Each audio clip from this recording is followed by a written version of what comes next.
नमस्कार, आप सभी का स्वागत इस व्याख्यान में जिसका हमने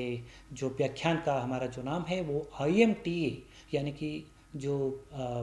मल्टीपल ट्रॉफिक जो एक्वाकल्चर है, जो multi trophic aquaculture, integrated multi trophic aquaculture जिसको हम बोलते हैं, इसका डिजाइन कैसे किया जाता है, फंक्शनिंग कैसे होती है, ये सारी हम इस व्याख्यान में इस भाग में जानकारी देंगे। इससे पहले हमने जो पिछले व्याख्यान में एकीकृत जो बहुपोषी जलीय कृषि उसके बारे में थोड़ा विस्तार से बताया था। कितने ट्रॉफिक के लेवल होते हैं, किस ट्रॉफिक के लेवल में कौन से एनिमल्स होते हैं, कैसे एक दूसरे का वो फ़ायदा ले सकते हैं, कैसे जो वेस्ट प्रोडक्ट होता है, एक सिक्रेटरी मटेरियल होता है, जो मल होता है, अपशिष्ट जो होता है, वो कैसे दूसरे लेवल पर, दूसरे स्तर पर वो प्रथम स्तर से जो है ट्रांसफ़र होता है, कैसे एनर्जी का ट्रांसफॉर्मेशन उसमें हो रहा है, न्यूट्रिशन का ट्रांसफॉर्मेशन कैसे हो रहा है, कैसे एक का वेस्ट मटेरियल दूसरे के कार्य में आ जा रहा है। तो ये हमने एक जो ट्रॉफिक लेवल उसमें थे एक्वाकल्चर के, उसमें हमने डिस्कस किया था। इस व्याख्यान में थोड़ा सा और आगे बढ़ते हैं। इसका डिजाइन कैसे किया, इसके कार्यप्रणाली क्या है, कैसे फंक्शनिंग होती है, इसके क्या क्या लाभ हैं, ये हम इस भाग में जिक्र करते हैं। चलिए शुरुआत करते हैं इस व्याख्यान में फिर से। तो IMTA का जो डिज़ाइन है और जो इसकी कार्यप्रणाली है, मीन्स जो designing and functioning of the IMTA integrated multi trophic aquaculture की एक, अगर हम सक्सेसफुल IMTA प्रणाली की बात करें तो उसके लिए हमें उसका डिज़ाइन करने के लिए जो ज़रूरत है उसको हम थोड़ा सा इसमें डिस्कस करेंगे। जैसे कि सबसे पहली बात है, एक स्थान का हमें सही डिटर्मिनेशन करना पड़ेगा। स्थान का हमें निर्धारण करना पड़ेगा कि हमें समुद्री वाली जगह पे या फिर ताज़े पानी के आधार पर हमें IMTA लगाना है या फिर हम कहाँ पर इसको सेटअप कर सकते हैं, ये हमें समझना है। जिस तरीके से हमने पॉन्ड फॉर्मेशन की हम बात कर रहे थे, कंस्ट्रक्शन की बात कर रहे थे कि हम एक फिश पॉन्ड का कंस्ट्रक्शन करते हैं, तो उसके लिए हमें बहुत सारी चीज़ों को, चाहे वो ज़मीन का हमें मेजरमेंट करना पड़ता है, मिट्टी का हमें मेजरमेंट करना पड़ता है, पानी की वहाँ पर स्थितियाँ कैसी हैं, आउटलेट इनलेट की वहाँ पर क्या स्थिति होगी, बाढ़ की वहाँ पर स्थिति क्या होगी, या फिर नेचुरल रिसोर्सेज से पानी आ रहा है वहाँ पर क्या स्थिति होगी। ठीक उसी प्रकार से हम एक IMTA की जो इंटीग्रेटेड जो मल्टी ट्रॉफिक एक्वाकल्चर के सिस्टम को जो हम बात कर रहे हैं, जिसके हमने अभी कितने ट्रॉफिक लेवल पर काम करता है, कैसे करता है, अगर हम इसके बारे में सोचें इस प्रणाली को लागू करने के लिए, तो उसके लिए भी हमें पहले स्थान का निर्धारण करना पड़ता है कि हम समुद्री पानी में लगा रहे हैं या ताज़े पानी के आधार पर हम उसका उपयोग करने के लिए जा रहे हैं। दूसरी बात, प्रजातियों का चयन करना पड़ेगा, जो स्पीसीज है उनका सिलेक्शन करना पड़ेगा, क्योंकि पारिस्थितिकी और बाजार मूल्य के अनुसार ही हमें जो है उन प्रजातियों को रखना पड़ेगा उसमें। अगर कुछ ऐसी स्पीसीज है जिनका मार्केट की जो वैल्यू नहीं है और हमने इस टेक्नोलॉजी को वहाँ पर लगाया है, तो या फिर जैसे कि हमने बताया कि हम हर ट्रॉफिक लेवल पर जो भी हमारा, चाहे वो निचला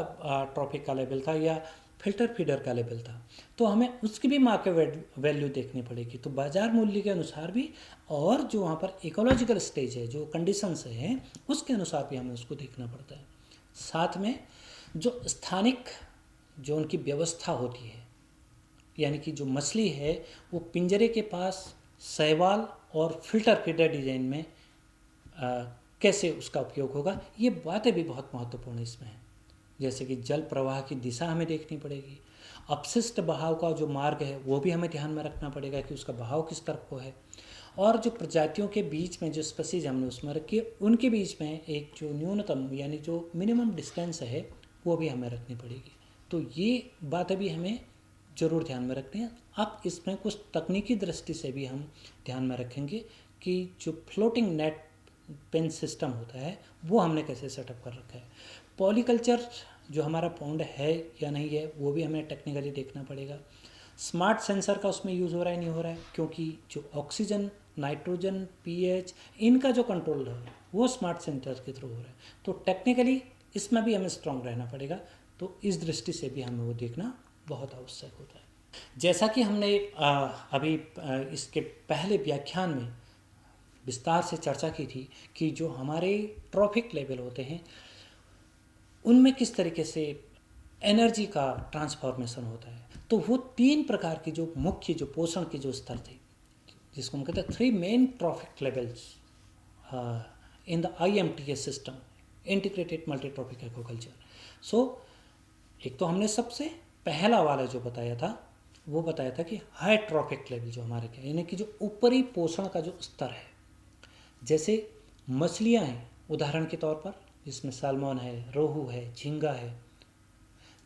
these are in the higher trophic level, यानी कि जो टॉप लेवल का जो ट्रॉपिक लेवल है, एनर्जी का जो लेवल है, पोषण का जो स्तर है, उच्च पोषण स्तर पर है। दूसरी चीज़ जो एक इंटरमीडिएट लेवल पर है, यानी कि जो मध्यम स्तर पर है, यानी कि जो मिडिल लेयर पर है, अर्थात जिनको हम फिल्टर फीडर का नाम दे रहे हैं, जिसमें हमने सीप का एग्जाम्पल दिया, मसल्स का एग्जाम्पल दिया, स्कैपल्स का एग्जाम्पल दिया, ये सारी चीज़ें फिल्टर फीडर के रूप में काम कर रही हैं। अब एक जो हमने तीसरा बताया था वो बताया था जो लोअर ट्रॉपिक लेवल बताया, यानी कि निचला जो स्तर है एनर्जी का। हम बात ट्रॉपिक से एनर्जी की कर रहे हैं, एनर्जी से का हमारा अर्थ पोषण से भी है। एनर्जी का हमारा तात्पर्य उस लेवल से है जहाँ पर एक उच्च श्रेणी से निम्न श्रेणी में जो बचा हुआ खाना या वेस्ट या वटेवर जो भी उसमें है वो उस श्रेणी में कब पहुँच रहा है, यानी कि जो लोएस्ट जो श्रेणी होगी, निचला जो स्तर होगा वहाँ पर कब आ रहा है। जैसे समुद्री शैवाल उसमें आते हैं, कैल्प उसमें आते हैं, ग्रेसिलेरिया आता है, ये सारे एक लोअर लेवल पे। साथ ही जो फाइटोप्लैंक्टन्स की हमने बात करी, कुछ लोअर जो इन्वर्टिब्रेट्स की हमने बात करी, वो इस लेवल पर लोअर ट्रॉपिक लेवल पर आते हैं। जैसे एक मछली में, जैसे हमने एक एग्जांपल के तौर पर बताया कि जो उसका मेटेरियल एक्सक्रीटरी सब्सटेंस है वो नाइट्रोजन और फॉस्फोरस होता है, क्योंकि वही मल में होता है, नाइट्रोजन होगा फॉस्फोरस होगा, तो वो शैवाल के लिए एक पोषक के रूप में काम करेगा, क्योंकि नाइट्रोजन और फॉस्फोरस जो है मस्ट फॉर द एल्गी, तो वो उसके लिए एक न्यूट्रिशन का काम करेगा। तो और जो फिल्टर फीडर जो सस्पेंडेड जो हार्ड पार्टिकल्स हैं वो फाइटोप्लैंक्टन्स को खाते हैं, जिससे जल जो है वो थोड़ा सा क्लियर रहेगा, स्वच्छ रहेगा, हमें जो वाटर की जो क्वालिटी है वो हमारी मेंटेन रहेगी। यानी कि पूरे इस प्रणाली में हम देखें, जो तीन हमने जो मुख्य जो पोषण के स्तर बताए, जो थ्री मेन ट्रॉपिक लेवल की हम बात करें, इसका जो एक समरी में अगर हम बात करें, एक लाइन में अगर हम बात करें कि पूरे प्रणाली में जितने भी उनका एक कुशल तरीके से पुनर्चक्रण होता है, रिसाइकलिंग उनकी होती है, सक्सेसफुल रिसाइकलिंग की हम अगर बात करते हैं। तो प्रजातियों का चयन और संयोजन की हमने बात करी थी कि एक उदाहरण के तौर पर कि कैसे हम सिलेक्शन और कॉम्बिनेशन जो है स्पेसीज का करते हैं, तो क्या क्या उसके लिए आवश्यकताएं हैं, क्योंकि एक बहुत सक्सेसफुल तरीके से अगर integrated multi trophic aquaculture system के लिए हम बात करें तो उसमें सही प्रजातियों का चयन अति आवश्यक होता है, क्योंकि सभी प्रजातियों के लिए हमें इसमें ध्यान में रखना पड़ेगा कि सभी प्रजातियां वो एक दूसरे के पूरक होनी चाहिए, पर्यावरणीय जो परिस्थितियों के अनुकूल होने चाहिए, आर्थिक रूप से लाभदायक भी होनी चाहिए। अगर ये सारी बातें उसमें हैं तो ही हम एक सिलेक्शन कर रहे हैं सभी स्पेसीज का, तब हम एक सही स्पेसीज की तरफ जा रहे हैं। उदाहरण के तौर पर जैसे IMTA का है, तो उसमें जो फिशेज हैं, सैल्मन है, फिल्टर फीडर है, मसल्स हैं, शैवाल है, कैल्प के रूप में है, तो ये एक एग्जाम्पल के तौर पर हम इसमें बता रहे हैं। जैसे उष्ण कटिबंधीय जो ताजे पानी की अगर IMTA टेक्नोलॉजी की हम बात करें, जिसमें जो फिशेज हैं वो रोहू या कटला होती है, फिल्टर फीडर में घोंगा होती है, झींगा, प्रॉन वगैरह होते हैं, और जो लोअर लेवल होगा उसमें शैवाल और जलीय पौधे, डकफिट, जलकुंभी, ये सारे एक उदाहरण के तौर पर हैं कि हम इस तरीके से उनका सिलेक्शन कर सकते हैं। तो जो IMTA है उसको रेस, सिस्टर्न या तालाब या समुद्री या केज कल्चर में भी हम लागू कर सकते हैं। उसका अलग अलग तरीका है, वहाँ पर वो किस तरीके से लागू किया जा सकता है। IMTA जो टेक्नोलॉजी है वो केज कल्चर में भी लागू होती है। बहरहाल हमें एक उदाहरण के तौर पर भी ये समझने को मिलता है कि हमें किस तरीके से स्पेसीज का सिलेक्शन करना होता है, जिसका एक महत्वपूर्ण इसमें रोल होता है। देन कैसे इसको ऑपरेट किया जाता है, कैसे इसका मैनेजमेंट है, संचालन कैसे करेंगे, क्या प्रबंधन इसमें होगा, क्योंकि एकीकृत प्रणाली में अगर हम बात करें तो इसका जो मैनेजमेंट होता है वो बहुआयामी होता है। जैसे खाद्य प्रबंधन, केवल मछलियों को आहार देना या बाकी प्रजातियों या अपशिष्टों से पोषण लेती है, तो ये एक बहुआयामी टाइप का जो एकीकृत प्रणाली है उसका प्रबंधन में होता है। जल की गुणवत्ता, निरंतर निगरानी, oxygen, pH, temperature, nitrogen, phosphate का स्तर, ये जल की गुणवत्ता में। स्वास्थ्य प्रबंधन में जैसे जो बायोसिक्योरिटी की हम बात करें, डेली रूटीन जो उसका परीक्षण है, टेस्ट है, और जो स्थानीय परिस्थिति के अगर अनुरूप हम देखें तो बहाव के अनुसार जो प्लेसमेंट होता है, और साथ ही साथ जो स्मार्ट सेंसर और जो internet of things IoT techniques के माध्यम से जो जल गुणवत्ता और अपशिष्टों की जो मात्रा है उसके नियंत्रण पर भी संभव होता है। तो ये किस तरीके से हमें ऑपरेट करना है, कैसे इसका मैनेजमेंट किया जाएगा। अगर लाभ हम देखें, चूँकि हमने पूरे IMTA टेक्नोलॉजी जो है उसके क्या लाभ हैं, इसको जाने बगैर हम टॉपिक को नहीं समझ सकते। तो क्या क्या इसमें लाभ हैं और फिर इसमें क्या क्या चुनौतियाँ आती हैं, क्योंकि कुछ चुनौतियों का भी हमें सामना करना पड़ता है। क्योंकि IMTA जो है जलीय कृषि में दक्षता और एक स्थिरता को बढ़ाने में मदद करता है। यह अपशिष्ट को कम करने और जैव विविधता को बढ़ावा देने और जैव उपचार जैसी पारिस्थितिकी सेवाओं को प्रदान करने में भी मदद करता है। तो जो पर्यावरणीय लाभ है हम उसकी तरफ एक नज़र देखते हैं कि क्या क्या इन्वायरमेंटल बेनिफिट्स हैं IMTA के। पर्यावरणीय लाभ में सबसे पहली हमने जो बताया कि जो अपशिष्ट होता है वो कम होगा, पुनः उपयोग अधिक होगा। तो ये एक इन्वायरमेंटल हमारा बेनिफिट है, तो जो हमारे पर्यावरण को भी शुद्ध रखेगा। दूसरी बात, जो जैव विविधता है यानी कि जो बायोडाइवर्सिटी है उसका कंजर्वेशन ऑटोमेटिकली होना है। साथ में जल प्रदूषण में कमी रहेगी, क्योंकि पानी में गंदगी नहीं रहेगी तो जल प्रदूषण ऑटोमेटिकली आपका कम रहेगा। कुछ आर्थिक लाभ भी हैं, इसको हम इकोनॉमिक बेनिफिट कहें तो बहु उत्पादन अगर होगा, मल्टीपल कल्चर होगा, मल्टी प्रोडक्शन होगा, तो उसमें हमारी इनकम में भी ग्रोथ होगी और बाजार की विविधता रहेगी। मछली, शैवाल, बाइवॉल, ये सारी चीज़ें, हमारी जो मार्केट डाइवर्सिटी है वो भी बढ़ जाएगी। कुछ इसके सोशल बेनिफिट्स भी हैं, जैसे स्थानीय रोजगार के हमें अवसर मिलने की संभावना ज़्यादा है, सामुदायिक जो सहभागिता है वो भी हमें मिलने की संभावना है। तो ये कुछ सोशल बेनिफिट्स भी इसके आते हैं। तो अगर हम बात करें कि इसमें क्या क्या चैलेंजेज हैं, क्या क्या चुनौतियां हैं, क्योंकि हमने इसके फ़ायदे की बात करी, हमें कहाँ कहाँ से इसमें फ़ायदा हो सकता है, तो उसमें जो चैलेंजेज हमें आएंगे, एक तो प्रजातियों का उचित चयन करना बड़ा मुश्किल हो जाता है, वो एक हमारे लिए बड़ा चैलेंज के रूप में। दूसरी बात, जो तकनीकी जानकारी है वो हमारे फार्मर्स तक पहुंचना, IMTA टेक्नोलॉजी के बारे में बताना और उनको एक टेक्निकल नॉलेज उनको देना, ये इसका थोड़ा सा अभाव हो जाता है। और तीसरी बात है कि जो बाजार मूल्य और मांग में एक असंतुलन होता है, जैसे हमारी डिमांड होती है वैसी जो है जो बाजार का जो मूल्य होता है वो हमें नहीं मिल पाता है, और प्रारंभिक जो लागत होती है वो उसमें थोड़ा अधिक हो सकती है। तो ये थोड़ा हमारे चैलेंजेज इसमें हैं, ताकि इसके बाद हमें थोड़ा फ़ायदा मिल सके। तो अगर उपयोग की बात करें, एप्लीकेशंस की बात करें IMTA के, तो समुद्री और मीठे पानी ये दोनों जगह से हम कर सकते हैं।